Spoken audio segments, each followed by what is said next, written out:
Magandang morning mga kasalonistas! Part 2 na ng ating paghakot, ang ating lipat bahay. At wala pa rin kamatayang tanong kung bakit nga kami ay lipat ng bahay. Kaya eto na nga, sasabihin ko na sa inyo kung ano-ano ba yung mga nagiging dahilan kung bakit lipat kami ng lipat ng bahay. Actually, hindi lang naman po kami lipat ng bahay. Kagaya nga po na sinabi ko sa last vlog natin, pagdating ng katapusan o first week ng buwan ay eto na, makikita nyo na marami nang naglilipat. Unang dahilan, nagbabago ng rules yung ating government dito at walang choice kundi sumunod yung mga building owner o yung mga flat owners. Gaya niyan, alam ko po nababalitaan ninyo na nagkakaroon ng mga baklasan ng partition kasi nga hindi na pwede yung mga ganun kaliliit dahil kapag ganun kaliliit yung mga partition, nagkakaroon ng overcrowding. At hindi pinahihintulutan yun dito. Kaya naman, lipat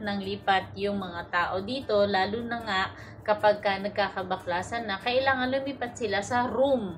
Yung family room talaga, hindi partition. Kasi dito, yung partition, sa mga hindi pa po nakakaalam, halimbawa, isang kwarto, paghahati-hatiin po yun sa maliliit na kwarto. Yun ang partition. Pangalawa, nakakalungkot at masakit isipin na minsan yung mga kapwa mo Filipino na kasama sa flat pa ang mas nagrereklamo sa mga maliliit na dahilan. Halimbawa, naglaba ka, tapos bigla kang nagkaroon ng emergency, pinapasok ka, naiwan mo yung labahin mo doon sa washing machine. At kapag may kasunod ka na magsasalang doon, imbes na tanggalin na lang, ilagay sa tamang lalagyan, tapos magsalang siya, ay hindi, pipicturan yun, isisend doon sa may-ari ng flat. Ganun kaliliit na bagay nagiging malaki. So, imbes na ikaw, na ayaw mo ng gulo, lumipat na lang kayo kaysa makipagtalo. Yung iba naman, syempre, magsi-sweetheart, pag nag-away, hindi nagkasundo, o lipat din. Kaya naman, ay nagkaroon ka ng trabaho na medyo malayo sa tinitirahan mo, no choice ka, kundi maglipat, kesa ikaw ay mamasahe o magpagod pa uwi. Eh, meron naman dong mga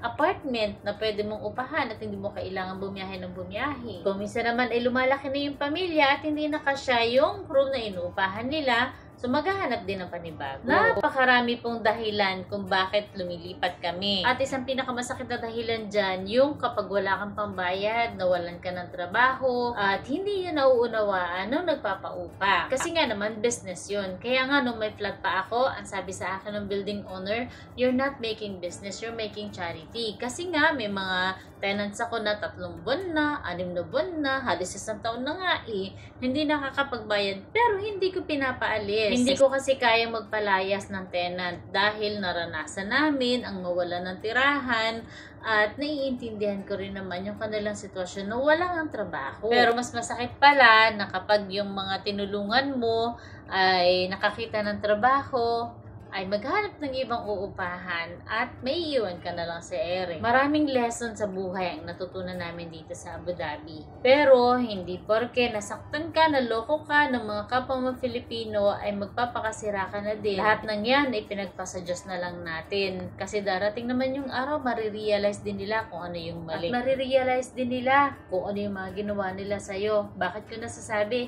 Kasi dumating na po yung panahon na yon. May mga anak-anakan ako, may mga tenants ako na bumabalik sa akin para magpasalamat. At ako naman kasi yung tao na hindi ko na kailangang isa-isahin pa at hindi ko na kailangang balik-balikan pa kung anong ginawa. Basta sa akin kasi pag lumapit ka sa akin, okay na ulit ako. Tapos na yun Higit sa lahat, hindi ka naman allowed na bumili ng bahay dito at wala rin naman talaga kaming pambili ng mga permanenteng tahanan. So, kung nakikita nyo man kami na after 5 months, 8 months, o 1 year, 3 years, naglipat na naman kami, ay isa sa mga yun ang nagiging dahilan. Anyways, balik tayo sa part 2 ng ating paglilipat. Habang kami nga ay naghahakot dito, ay si daddy ay nasa trabaho.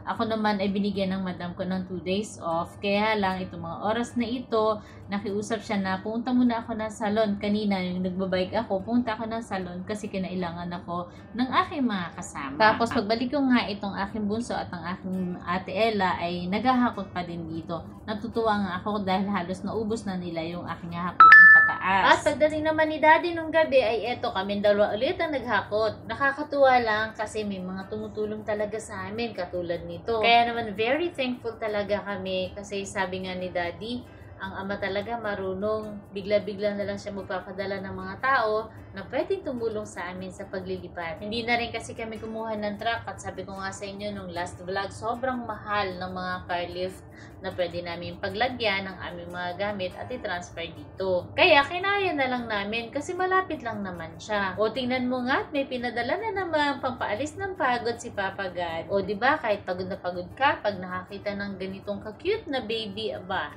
talaga namang nakakabawas ng pagod. Yan lang muna for today's video. Maraming salamat. God bless us all and thank you for watching. Hanggang sa muli.